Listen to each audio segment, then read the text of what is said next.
You are stuck in Egypt because you are stuck in a land of indecision.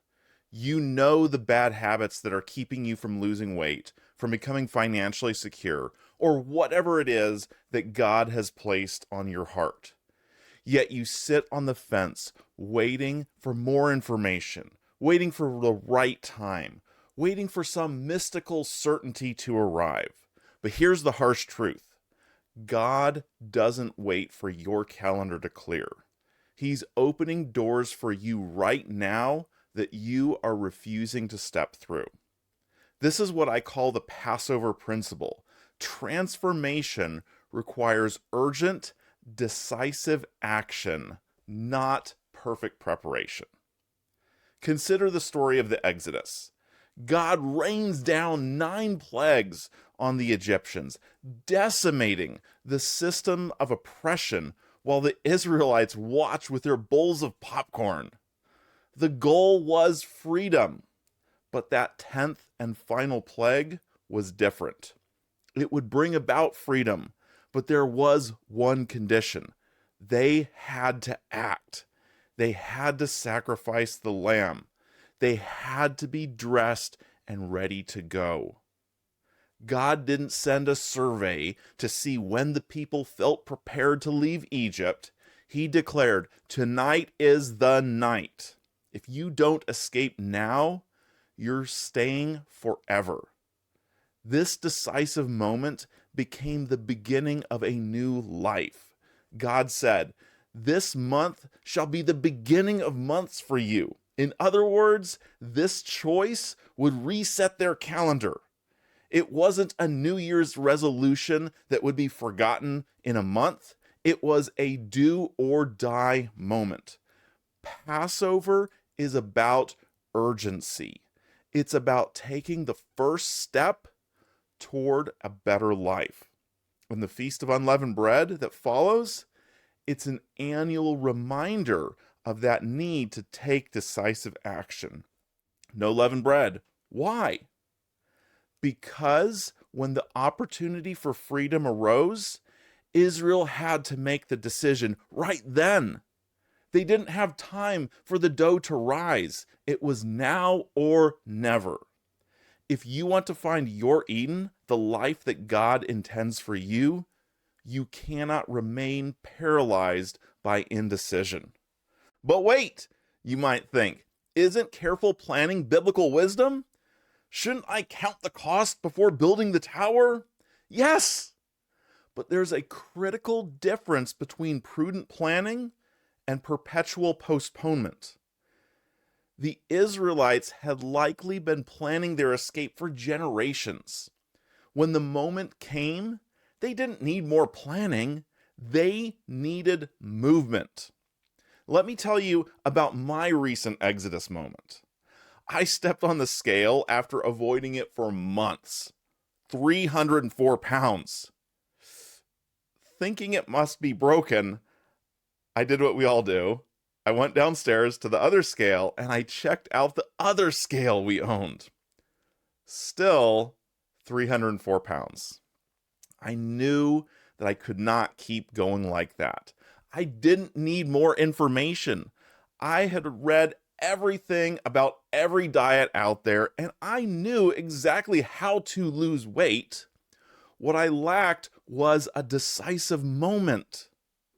So I got a referral to a weight management physician. We talked and I told her, I know it all boils down to calories in and calories out. So we made a plan. 1,930 calories a day or less.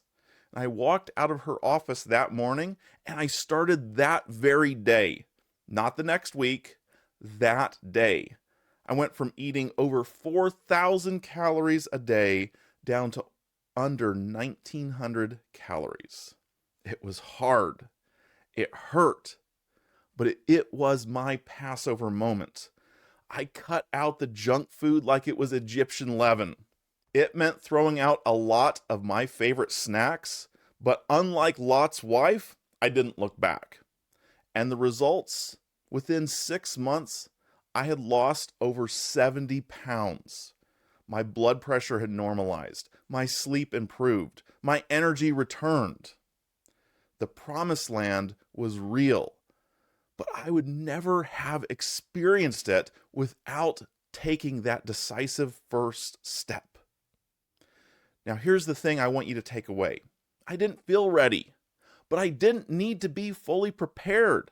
I needed to move immediately. And yes, I stumbled. But every time that I fell, I got back up. The next day, I recommitted, step by step. See, we think that more time equals better decisions, but Malcolm Gladwell in his book Blink shows otherwise. Often, quick decisions, snap judgments, are just as good, sometimes better, than spending days or weeks weighing out the options. This isn't just pop psychology. It's biblical wisdom in modern packaging. When God speaks to your heart, that immediate conviction often cuts through the mental clutter and reveals what truly matters. Additional time often just provides space for our excuses and fears to multiply. Waiting feels safe, but it is an illusion. You don't think your way to change. You act your way to clarity. The Israelites would have never reached the promised land by sitting around and contemplating how best to serve God. They had to move. Salvation was a gift, but it required active participation.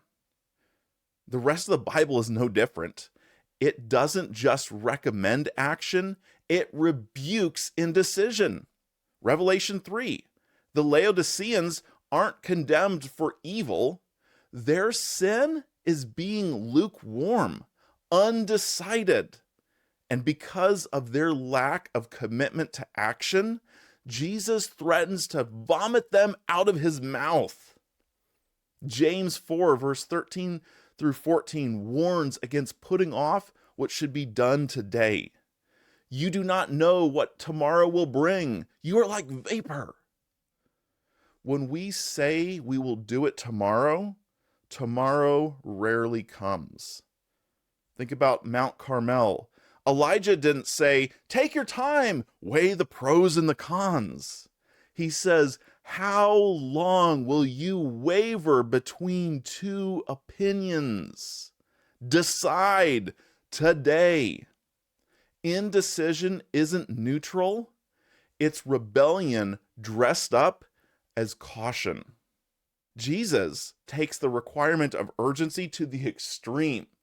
In Matthew 5, he tells his audience, if you remember your brother has something against you, leave your gift at the altar and go be reconciled. What we miss is that he is speaking to a Galilean audience. To offer an animal, they had to travel to Jerusalem to the temple, which was a 3 to 7 day journey by foot. Most Galileans only made this journey during the annual festivals. So to take Jesus seriously would mean walking 3 days back home from Jerusalem, missing the feast, missing the offering, just to make things right. That's urgency. That's Passover level commitment. Jesus also tells the man who wanted to bury his father before following him, let the dead bury their own dead. Harsh, right? Jesus, you're kind of a jerk. Maybe, but what he's doing is he's confronting our endless stall tactics.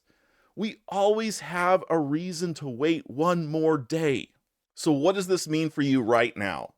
If you're waiting for a sign, you'll miss the moment. His return, his call, his invitation to transform, it comes like a thief in the night. The longer you wait to deal with that habit, that bitterness, that toxic pattern, the harder it becomes. Tomorrow will always feel safer and easier, but tomorrow never comes. Joshua said, choose this day whom you will serve. Not next Sabbath, not next year, today. You don't need more time, you need a Passover moment. The Passover framework I've developed isn't just another self-help system. It's a biblical approach to transformation that honors God's call for decisive action in your life. It consists of 3 elements: change management, understanding the progressive steps necessary for lasting change; the rites of passage, applying the biblical pattern to transform your identity; and the departure, taking immediate, concrete steps away from your Egypt. That's what my Passover Framework course is all about. If you're ready to leave your Egypt, whether it's a mindset, a habit, or a toxic pattern, this is your invitation to act. But just like the feast, this course isn't always available. Registration closes on April 21st, less than 1 week from today. Don't wait for clarity. Take the step. Let this be your Exodus moment. Freedom starts today, or it doesn't start at all.